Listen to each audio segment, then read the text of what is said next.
हिमाचल प्रदेश के माननीय मुख्यमंत्री सुखविंदर सिंह सुक्खू जी की तरफ से आज अखबारों में एक विज्ञापन लगा है और उस विज्ञापन को देखने से स्वयं स्पष्ट हो जाता है कि प्रदेश की सरकार, कांग्रेस की सरकार सत्ता में आने के लिए इन्होंने जो गारंटियां दी थी, हिमाचल की प्रदेश की जनता को जिस तरह से कैमोफ्लेज किया था पिछले 2 बजट के अंदर, उसमें से 1 पैसे का काम भी जनता के लिए नहीं किया। ये इनका जो एडवर्टाइजमेंट है, जो विज्ञापन है, वो सेल्फ स्पीकिंग है। इसके अंदर 22 लाख बहनों को 1500 रुपया महीना मिलना था, उसका कोई जिक्र नहीं है। एक भी बहन को एक भी पैसा इसके अंदर नहीं मिला। इन्होंने इसमें सारी अपनी 2 साल की उपलब्धियां लिखी।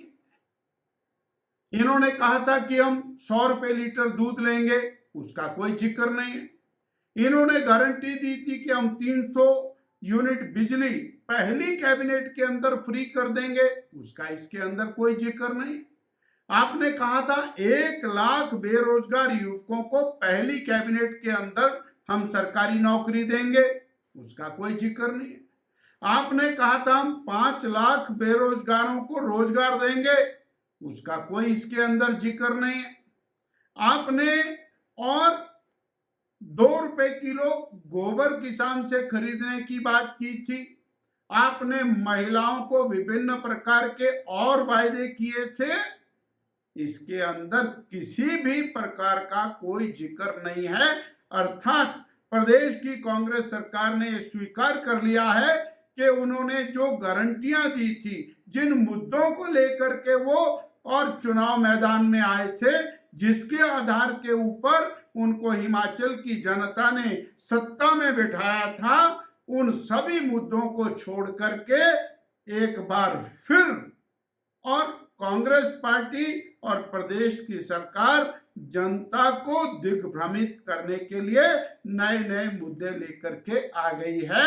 और ये दोबारा से 2024 के चुनाव में एक वातावरण बनाने के लिए, दिग्भ्रमित करने के लिए, ये एक सोची समझी रणनीति के तहत कांग्रेस पार्टी और कांग्रेस की सरकार काम कर रही है। हम हिमाचल प्रदेश की जनता की ओर से कांग्रेस पार्टी को कहना चाहते हैं, उन्होंने हिमाचल प्रदेश की जनता के साथ, 22 लाख बहनों के साथ, 20 लाख किसान परिवारों के साथ, 20 लाख बिजली के उपभोक्ताओं के साथ और 5 लाख बेरोजगार युवकों के साथ धोखा किया है।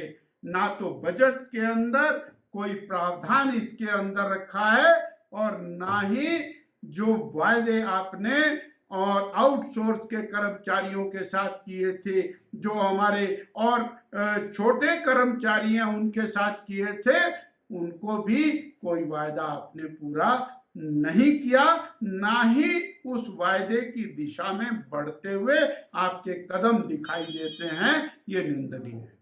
जिस तरह से कैमोफ्लेज किया था पिछले 2 बजट के अंदर, उसमें से 1 पैसे का काम भी जनता के लिए नहीं किया। ये इनका जो एडवर्टाइजमेंट है, जो विज्ञापन है, वो सेल्फ स्पीकिंग है। इसके अंदर 22 लाख बहनों को 1500 रुपया महीना मिलना था, उसका कोई जिक्र नहीं है। एक भी बहन को एक भी पैसा इसके अंदर नहीं मिला। इन्होंने इसमें सारी अपनी 2 साल की उपलब्धियां लिखी।